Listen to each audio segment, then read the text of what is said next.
నేనేం చేస్తున్నాను? మీరు వినట్లేదా? నేను చెప్పేది వినలేదా? మీరు చెప్పేది విన్నారా లేదా? చెవులు ఉందా లేదా మీకు? నీకు లేదు. నేను ఎంతసేపు మాట్లాడాను, ఏం విన్నారు మీరు దాంట్లో? ఏసీలా కూర్చొని మీరు ఒక మాట చెప్పండి. యాక్సిడెంట్స్ జరుగుతున్నాయి, మీరు వెళ్ళి హీరో హోండా కంపెనీ మూసేస్తున్నారా? బజాజ్ కంపెనీ మూసేస్తున్నారా?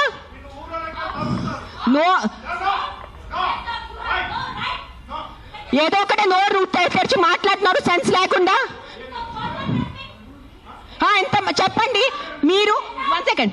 ఈ రోజు యాక్సిడెంట్స్ జరుగుతున్నాయి, యాక్సిడెంట్స్ కోసం మీరు Maruti company, Hero Honda company అడుగుతున్నారా? నాకు అడిగే ఏ హక్కు ఉంది మీకు? నువ్వు ఏం చేస్తున్నావు ప్రాణాల కోసం? ముద్దు చెప్పు. వచ్చి ఉట్టి నోరు ఇప్పేసుగా మాట్లాడటం. సార్ నువ్వు ఒక్కటే అడుగుతాను కాదు, ఆ వ్యక్తిని ఒక్కటే అడగండి. ఆయన ఎంతమందిని కాపాడారు? ఒక్క మాట అడగండి. ఆయన ఈ రోజు వరకు, ఈ ముసలి ఆయన ఈ రోజు వరకు ఎంత మందిని కాపాడారు? ఎంత పిల్లల్ని కాపాడారు? ఎంత మనిషిని కాపాడారు? ఎంత మందిని తిండి పెట్టారు? ఆ మనిషిని అడగండి. నోరిప్పదు. ఉట్టి వచ్చి కిట్ చేయడానికి రెడీ ఉన్నారు. విత్ ఆల్ డ్యూ రెస్పెక్ట్,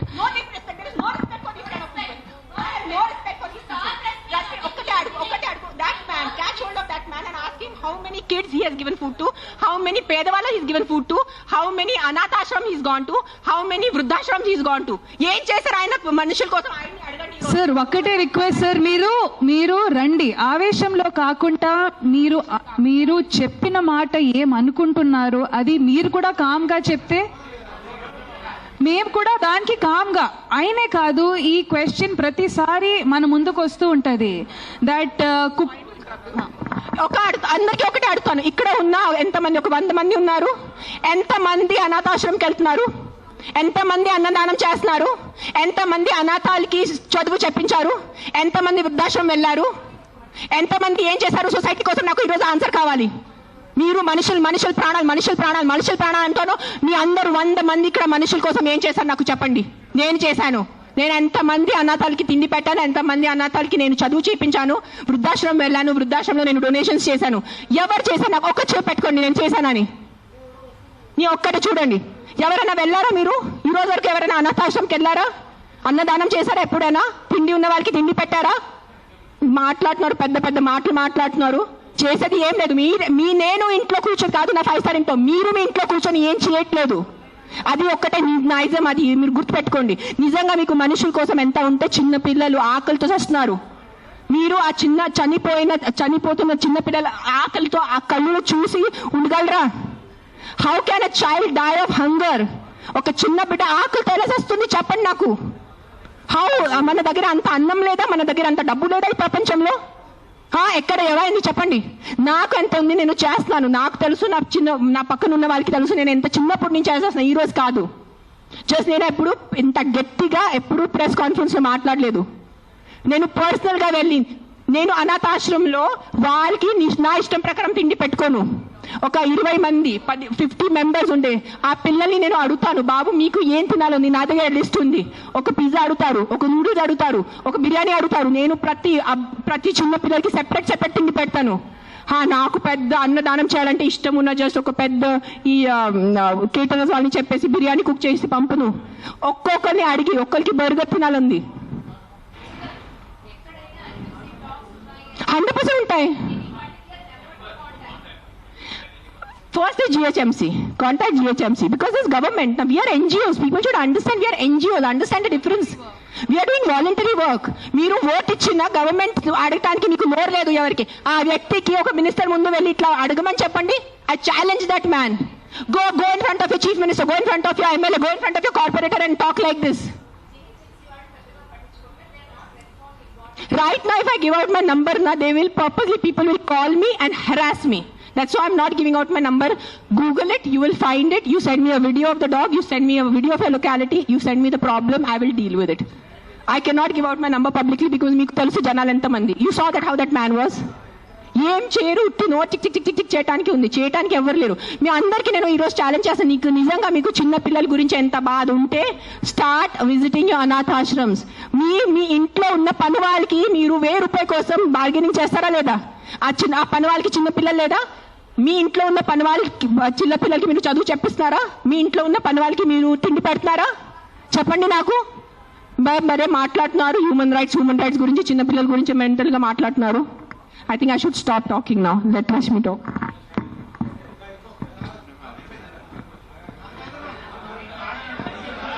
ఏమైంది అందరికీ నమస్కారం అండి. నిజంగా ఈరోజు ఈ విషయం మీద ప్రెస్ కాన్ఫరెన్స్ జరగడం కానీ, అక్కడ సుప్రీంకోర్టులో ఇలాంటి ఒక వర్డిక్ట్ వచ్చే ముందే జనాలు లా వాళ్ళ చేతిలో తీసుకొని అసలు మూగజీవులకి ఎట్లాంటి రక్షణ లేకుండా చేసినందుకు ఒకవే బాధ అనిపిస్తుంది, ఇంకోవే వింతగా అనిపిస్తుందండి. మేడం ఇప్పుడు మీ ముందు నేను వచ్చేటప్పుడు యూట్యూబ్లో చూస్తున్నానండి, లైవ్ జరిగేటప్పుడు మేడం డెంగ్యూ గురించి మాట్లాడారు, ఎన్నో రోడ్ యాక్సిడెంట్స్ గురించి మాట్లాడారు, హెల్మెట్ వేసుకోకుండా జరిగి ఇన్ని విషయాలకి ఇప్పుడు దాకా మనకి సొల్యూషన్ 100% దొరకలేదు. కానీ కుక్కల విషయం మీద ఇంత హడావిడి జరగడం అనేది ఐఎమ్ షూర్ మిగతా దేశాలు కూడా అసలు ఎందుకు, what is the reason behind it, కొంతమంది కంప్లైంట్ ఇచ్చారు. రేబీస్ వల్ల జరిగే డెత్స్ గురించి మాట్లాడారు. అదే చిన్న పిల్లల్ని కుక్కలు కరవడం వల్ల వాళ్ళు చనిపోవడం గురించి మాట్లాడారు. డెఫినెట్గా ఇవన్నీ బాధకరమైన విషయాలే అండి, అండ్ దీనికి ఖచ్చితంగా సొల్యూషన్ ఉండాలి. కానీ ఇంతవరకు వర్డిక్ట్ కూడా ప్రాపర్గా రాలేదు. కానీ వర్డిక్ట్ వచ్చే ముందే ఆ వర్డిక్ట్ కూడా చాలా హ్యూమెన్గానే వస్తుంది, అది మాత్రం గ్యారంటీడ్ అండి. కానీ మున్సిపల్ బాడీ అనేది ఒకటి ఉంది, వాళ్ళు ఆ ప్రాసెస్ని ఫాలో అవుతున్నారు. కానీ ఇండివిజువల్గా లాని వాళ్ళ చేతిలో తీసుకొని రీసెంట్గా నేను ఇది ఒక ప్రత్యేక జిల్లా కానీ స్టేట్ కానీ కంట్రీ గురించి కానీ మాట్లాడలేదండి. ఇది ప్రతి చోట ఇప్పుడు న్యూస్లో, ఎందుకంటే అంత హడావిడి జరుగుతుంది కాబట్టి ఇది న్యూస్లో ముందుకు వస్తుంది. And of course I also request the media people, మీరు కూడా కాస్త మీ నరేటివ్ మార్చాలండి. 400-500 dogs die with lethal injection అనేది కాకుండా ఇన్హ్యూమెన్లీ ఆ జెనోసైడ్ టుక్ ప్లేస్ అని కాస్త మీరు కూడా మీ హెడ్లైన్స్ మార్చితే మీ తరఫు నుంచి ఆ న్యూస్ చదివేటప్పుడు ఆ ట్రిగర్ ఉండేది కదా, క్యాజువల్గా కాకుండా కాస్త ఎంపతి వస్తుంది. ఇప్పుడు మ్యామ్ చెప్పినట్టు she runs an NGO, I run an NGO, ఇక్కడ చాలా మంది మొత్తం ప్రెస్ మీట్ ఆర్గనైజ్ చేసిన వాళ్ళు కూడా వాలంటీర్స్ అండ్ ఎన్జిఓస్ అండి. And this is a selfless, పెనీలెస్, మనీలెస్ work అండి. ఇక్కడ ఎవరికి గవర్నమెంట్ ఎయిడ్ రావట్లేదండి. ఇది పర్సనల్గా వాళ్ళకి ఎంత దక్కుతుందో అంతవరకు వాళ్ళ పాకెట్ నుంచి పెట్టుకున్న డబ్బులతో చేసిన వర్క్ అండి. సో మనల్ని ఇక్కడ ఎదురుగా ఇట్లా మా మీద గట్టిగా అరిచి కుక్కలు మేకులు ప్రతిసారి, ఇది నేను నిన్న రాత్రి నిజంగా చెప్తున్నానంటే నాకు నిద్ర లేదు, ఎందుకంటే ఈ టాపిక్ చాలా ఫ్రెజైల్ టాపిక్ అండి. మేము కుక్కల గురించి మాట్లాడితే ఇక్కడ ఎదురుగా వచ్చి మేకల గురించి, ఆవుల గురించి, మన కోడిల గురించి మాట్లాడతారు. నేను నిజంగా మనస్ఫూర్తిగా చెప్తున్నానంటే వాళ్ళ మీద జరుగుతున్న హింస అనేది కుక్కల మీద కూడా జరగట్లేదు. పాపం వాటిని మేము తిండి కింద పెట్టేసి వాళ్ళకి ఎలాంటి ప్రొటెక్షన్ లేకుండా అసలు వాళ్ళు ఎప్పుడు పుడుతున్నారు, ఎప్పుడు పోతున్నారు, ఎందుకంటే మేము నాలుగుకి బాన్సాకాలు అయిపోయామండి. మా టేస్ట్ బడ్స్కి మేము స్లేవ్గా అయిపోయాం. ఆయన వచ్చి ఇప్పుడు క్వశ్చన్ చేశారు కదండి కోడిల గురించి, మేకల గురించి. ఆ మార్పు ఆయనగా తీసుకొని రావచ్చు. ఇక్కడ ఉన్న majority of animal activists vegetarian కానీ వీగన్ కానీ మారిపోయారు. కానీ నిజంగా ఆయనకి వచ్చి ఆ కోడిల మీద, ఆయనకే కాదు ఇక్కడ చాలా మంది ఇదే క్వశ్చన్ చేస్తూ ఉంటారు, మీకు వాటి మీద అంత ప్రేమ ఉంటే ఒకప్పుడు వీక్లీ వన్స్ చికెనో మటన్ తినేవాళ్ళం అండి. ఇప్పుడు ప్రోటీన్ పేరు మీద కానీ హెల్త్ పేరు కాదు, ఇంకా ఏమంటారు, ముక్క దిగకపోతే అసలు కడుపు నిండదు, లేకపోతే అవన్నీ చెప్పుకుంటూ అది ఫుడీ అనే పదాన్ని మేము పెద్ద గట్టిగా అది ఏమంటారు ఒక లైఫ్ స్టైల్ కింద ఐఎమ్ అ ఫుడీ.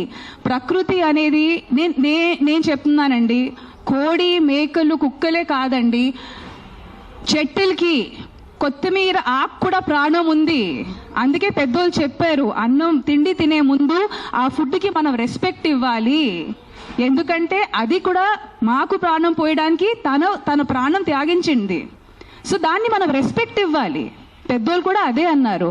కానీ ఈరోజు ఎక్కడో అంటున్నాం కదా, మా మా సంస్కృతి కానీ మా పద్ధతులు కానీ అంతా మా బట్టల మీదే ఉండిపోయింది తప్ప మా అమ్మమ్మలు వీళ్ళందరూ మిగిలిపోయిన ఫుడ్ కానీ అన్నంలో కానీ పెరుగు పాలు కలిపేసి బయట కుక్కలకి వేసేవాళ్ళు. అదే కాకుండా ఇంట్లో చపాతీ చేసేటప్పుడు కూడా ఫస్ట్ 2 చపాతీలు ఆవులకి, లాస్ట్ 2 చపాతీలు కుక్కలకి. ఆ సాంప్రదాయాలన్నీ మేము మర్చిపోయాము, అవన్నీ గుర్తుపెట్టుకోవట్లేదు మేము. ఆ విషయాలు, ఆ సంస్కృతి అవన్నీ మర్చిపోయాము. అవన్నీ పక్కన పెట్టేసి ఒకప్పుడు ఆవు అనేసరికి ఒక ఫ్యామిలీ మెంబర్, ఆవు నుంచి వచ్చే పాలు అనేది ఫస్ట్ బిడ్డ తాగిన తర్వాత, ఆవు బిడ్డ తాగిన తర్వాత మిగిలిన పాలతో మేము టీ కానీ పెరుగు కానీ వేసుకొని ఎంత అంటే మినిమల్గా బతికేవాళ్ళు. ఇప్పుడు ఆవుల్ని కూడా, ఆవు పాలని కూడా ఇండస్ట్రియలైజేషన్ చేసేసాము, దాన్ని ఎవరు క్వశ్చన్ చేయట్లేదు.